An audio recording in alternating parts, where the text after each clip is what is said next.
Electrical info में आज का जो हमारा टॉपिक है वो है effect of core saturation on performance of current transformer. तो आज की वीडियो में बताएंगे कि जब भी कब करंट ट्रांसफार्मर की कोर सैचुरेट हो रही होती है या हो चुकी होती है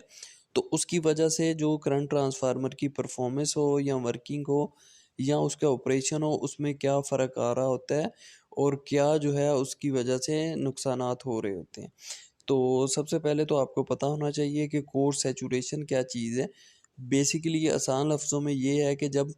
हमारी कोर के आउटपुट पे करंट आना बंद हो जाए, यानी कि प्राइमरी करंट तो हमने कनेक्ट किया हो प्राइमरी साइड पे, लेकिन सेकेंडरी साइड पे या आउटपुट पे कोई करंट ना आ रहा हो या ज़ीरो हो जाए, तो इसका मतलब होता है कि हमारी कोर जो है सैचुरेट हो जाती है। इसमें होता ये है कि फ्लक्स डेंसिटी इतनी बढ़ जाती है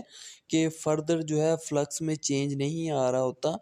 और उसकी वजह से ईएमएफ जो है इंड्यूस नहीं हो पा रहा होता है और ईएमएफ जो है ज़ीरो हो जाता है, जिसकी वजह से जो हमारा करंट है आउटपुट वो भी ज़ीरो हो जाएगा। और जितना भी प्राइमरी करंट जो है वो एंटर हो रहा होगा तो वो जो है एक्साइटेशन करंट के तौर पर कोर की एक्साइटेशन के तौर पर काम कर रहा होगा और कोर को मैग्नेटाइज कर देगा, जिसकी वजह से हमारी कोर जो है अनसेटिस्फैक्ट्री काम नहीं कर रही होगी। उससे क्या कुछ हो जाएगा, उससे हमारा करंट ट्रांसफार्मर की रेशो बहुत ज़्यादा इफ़ेक्ट हो जाएगी। उसके अलावा जो सेकेंडरी और प्राइमरी करंट की जो फेज़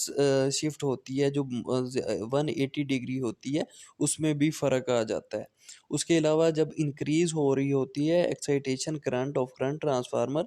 तो उसकी वजह से एक तो जो ओवर करंट रिले है उसकी स्पीड रिड्यूस हो जाती है, सही है। और दूसरा जो मेन उसमें फ़र्क आ रहा होता है, एक तो डिफरेंशियल रिले जो है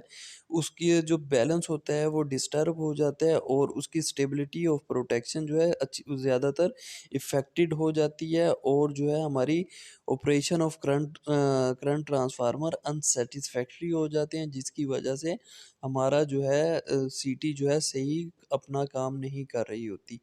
तो इसकी जो करंट ट्रांसफार्मर की एग्जैक्टनेस के लिए हम कुछ टेस्ट करते हैं।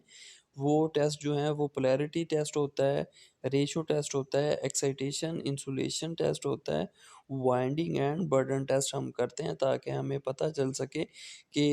हम इंश्योर कर सकें कि एग्जैक्टनेस और ऑप्टिमल सर्विसेज जो है वो हमारे करंट ट्रांसफार्मर की कितनी है। तो होप आपको पता चल गया होगा कि करंट ट्रांसफार्मर की जब कोर सैचुरेट हो जाए तो उसकी वजह से जो रिलेज़ हैं वो सही काम नहीं करती, रेशो में फ़र्क आ जाता है और डिफरेंशियल और जो ओवर करंट जो रिले है वो भी काम नहीं करती। तो उसके लिए जो है हमें अपनी कोर को जो है चेंज करना होगा या डीमैग्नेटाइज़ करना होगा ताकि वो प्रॉपर अपना काम कर सके।